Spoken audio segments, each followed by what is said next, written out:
What is up, everybody? Welcome into another edition of Make Every Second Count Live with me, your host and international award-winning Make Every Second Count speaker, Jeff Marconette Jr. Yeah. But, guys, I come to you every Tuesday, 7 p.m. Eastern Time, and we are the show that tries to help you get through what you are dealing with in life, because I try to show you that each and every person goes through something at some point in time. So I ask you guys if you would please don't forget to like, don't forget to comment, and don't forget to share. Definitely share. We appreciate that. But with no further ado, I would like to bring to the stage Meghan. And I didn't try your last name that time because I didn't want to make everybody laugh. So you can go ahead and introduce yourself, and I am going to be paying attention. All right, awesome. So I'm Meghan Bonde, and I live near Denver, Colorado, and I'm a neurodiversity specialist. Wow. So first of all, I have to ask for myself. I was thinking I have to ask for the unknowledgeable people in the world, but I just have to ask for myself because I don't really have any idea. So what is neurodivergent? So, neurodivergent is describing a person who has a different brain in the way they think or perceive or behave than what's considered typical or most common. All right, so I've had a brain injury. So does that make me neurodivergent? Yes, you would fall under that umbrella term as someone with a brain Woo! injury. So you're on my team for team neurodivergent. Yeah. That's pretty cool. Thank Yeah. you so much for that explanation. But guys out there, if you are curious about anything that we have to say, don't feel bad about asking questions. We love your questions and we will answer them, I promise. If we don't get to them right now, we will get to them later. So don't feel bad about asking questions.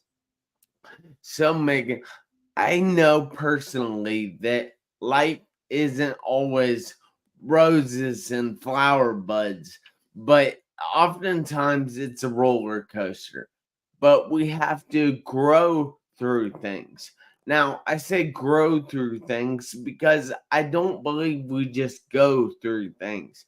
I think we have to learn a lesson, learn something from things we go through. So, has there been anything that you have had to grow through in your life? Lots of things. And one really pivotal point in my life was when I transitioned from being an educator to go on a new path. And so I went through a rough patch when I was working in the public schools.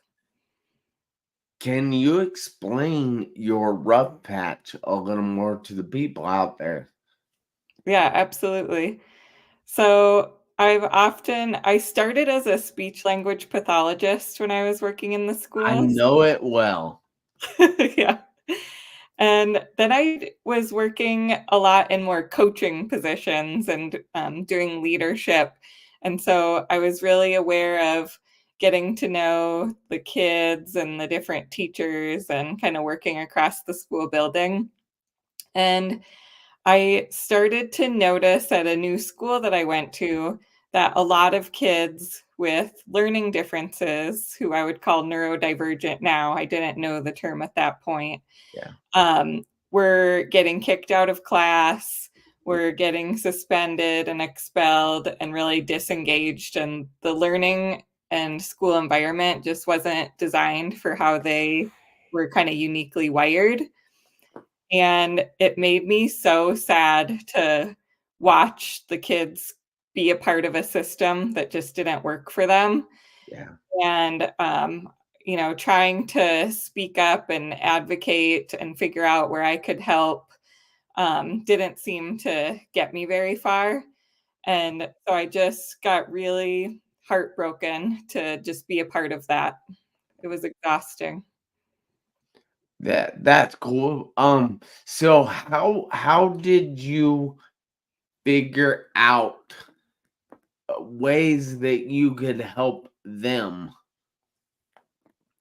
So I realized that what I needed to do was find something that really allowed me to shine my light and be a role model. And so I ended up leaving to go do a different job when I realized that I was starting to become so exhausted and so disheartened that I wasn't my best self. And so I it was hard to make that decision to leave when I cared a lot about the kids and the people that I worked with at that school, but ultimately it was the right decision for me and for my family, and I've been able to make a difference in a different way now that I feel energized and that I'm able to really sort of align my work with my purpose. Now that's cool. We're talking about neurodivergent, and that means different in the brain. And you're talking about enjoying ways that you can change the world in a different way. So I find that to be very cohesive right there. So what were the hardest things about your job when you were going through when you were leading up to the transition?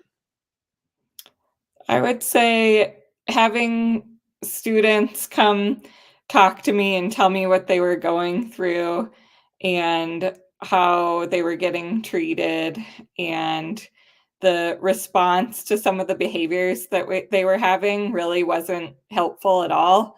What they really needed was different supports and teaching. And so just hearing those stories, it was really intense. I'm a person who experiences emotions very intensely, has a really strong sense of fairness. And come to find out, I actually found out that I'm neurodivergent, and that's part of my Wow. brain is experiencing emotions very intensely. Yeah, that's cool. We have a few comments here.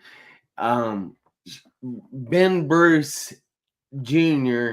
said that oh well, he is from Nigeria, Lagos, Nigeria. So this is an international show.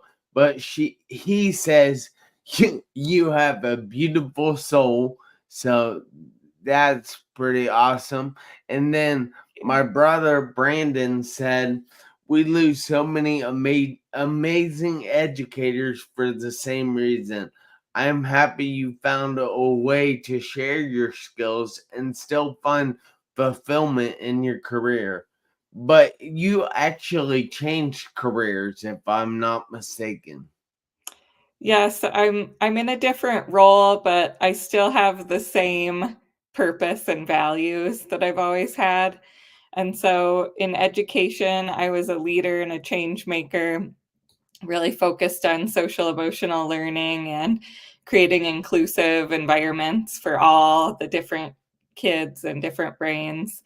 And now I'm an entrepreneur and I'm a TEDx speaker and I offer workshops and coaching for both neurodivergent people and corporations and organizations who are interested in learning how they can really leverage the strengths of people who think differently because they offer a lot. That is phenomenal. I'm glad that you do all that. But we do have a question. So, how does one find out they are neurodivergent? Yeah, that's a good question. There are multiple ways. So some people get identified when they're in school because schools do different assessments and testing for either special education or gifted education, and someone might find out that their brain is different than what's typical. If you're an adult, you might go to your doctor and say that you think you might be neurodivergent and you'd like to get referred for an assessment. I chose to do that and got tested. And some people choose not to get tested, or they might not have access to testing easily. And so they might just research online and learn more about it. And they might go through some checklists and learn information and think, yeah, I'm definitely neurodivergent. And they can just identify without a professional telling them, and that's okay too. Yeah. Hmm. Interesting.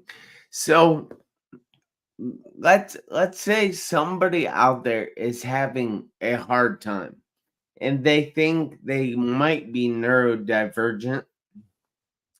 What is one suggestion you have that helped you in your journey?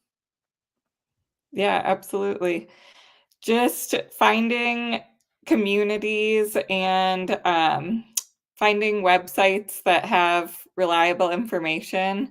For All me, right, I have a question now. yeah, What would be some of those places or websites that have some of the good information? yeah, absolutely. Well, definitely teamneurodivergent.com, my website. TeamNeuroDivergent.com. But Check that out, guys. That's going to be really, really, really a great resource for all of you, especially if you're wanting to find resources or anything like that about neurodivergence. yep, absolutely. I found out some of my information at rainforestmind.com. I really identify as having a rainforest mind, and it All right. correlates with being Can gifted. you explain that a little bit? Yeah, absolutely. So people with rainforest minds are really intense. They have a lot of layers and they go deep and complex in how they think. And they have very high standards of excellence and very intense passions about particular things. They can have a lot of passions where they bounce around a lot between different things. Um, they often feel like too much and not enough at the same time, Mm, just very sensitive. Sensory differences like noises bother them. They're very sensitive to different things touching them or how they feel, and smells, and what things look like or taste like. And they just have this deep appreciation for beauty and creativity. But yeah, they're definitely often just deep feelers and empaths for sure. that's cool. Sorry, I was trying to put your website up here on the screen, and I don't type well, but so It's kind of a I was long name I too. was kind of struggling. But it is teamneurodivergent.com, right? Yeah, All right. So I'll put that in the comments and then I can do that right there. awesome. Yeah. So we definitely appreciate this. But what are, let's say you have 3 steps that you took when you were going through your transition to make things easier? What are those 3 steps? The first step was really to get self-aware and learn more about myself, be able to start seeing my strengths as strengths rather than deficits. Oftentimes, I felt like characteristics about me were a problem and just got in the way. And weren't appreciated. And so learning about myself and finding a tribe, finding a community of like-minded people to be able to kind of connect with and not feel alone in being different. So that would be my second step. And then third, once I felt more confidence that I understood myself and I wasn't the only one, I could start asking for what I needed. And that takes time to kind of pause and think about, well, what do I need? Which of my needs aren't getting met? And be able to start asking for it. And if I'm not able to get my needs met, to make a change and try something different to get my needs met. And sometimes the change didn't work, but I learned through that. And so I just kept, trial and error, making adjustments until I noticed that my needs were better met. That is great advice, and I suggest everybody does that. But we do have one more question, and he says this is the last question, he promises. But once identified and knowing you think differently, how can this benefit someone? Can this help people who have struggles with learning or ways they learn easier? I feel we all could use this info. Yes, so many people, as I share my story, start either sharing that they're also neurodivergent or discover that they are. And so it's been really cool to meet with people and hear different people's stories on how it's helped them. And I think it benefited me because I felt like there must be something wrong with me because I don't seem to fit in, or I do things differently, or my brain works this way. And once I understood about being neurodivergent and got a different lens, like, wait, neurodiversity is good. We need lots of different brains. Just like biodiversity, we need lots of plants and animals. And there's not one that's better than another. All of them working together makes our earth flourish. And it's the same with brains. We need all the different kinds of brains. And so once I discovered that about myself, I could see myself as being important just the way I am and being valuable just the way I am with my strengths as an intense person. I didn't need to hide that. I didn't need to change that. And so I think that's the biggest thing. And then having that knowledge and language has allowed me to find Facebook groups or conferences or different ways to connect with other people who have gone through a similar experience and be able to just make connections, make friends, things like that. So I think that's the most important reason why it's beneficial for someone to understand themselves and notice that identity. And I forget the last part of the question.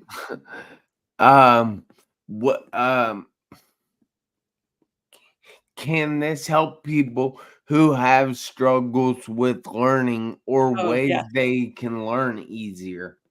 Yeah. So a lot of the neurodivergent people that I've worked with may have had ADHD or autism or dyslexia or different learning disabilities.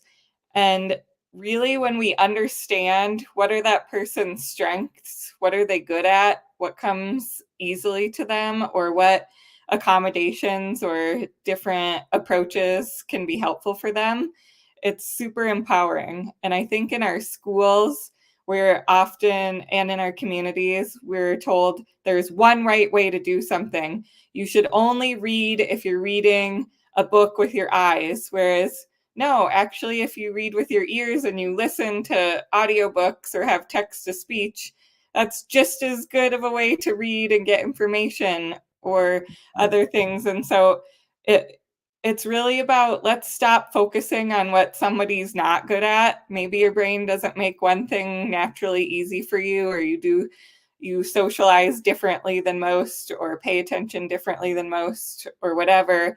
Let's focus on what you do well and figure out ways to adjust to help you be included.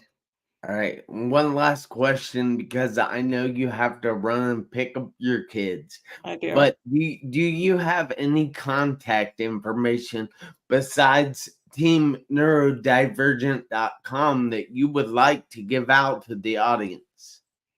Yeah, absolutely. I'm most active in terms of social media on LinkedIn and Facebook. So Team Neurodivergent has pages that you can follow on both of those. And I can't wait for my TEDx talk to be able to Yeah, be I'm released on I'm YouTube. looking forward to seeing that too. Yeah, so check for that in early 2024. So That's awesome. Well, thank you so much for taking the time out of your busy evening to be here with me and my guests. But I need each of you, including you, Megan, to do me a favor this week, next week, and for the rest of your life. I need you to make every second count. Why? Because you never know when the seconds are going to run out on your one life. I'll see you guys back here next Tuesday, 7 p.m. Eastern Time. And until then, make every second count. Thank you again, Megan. thank you.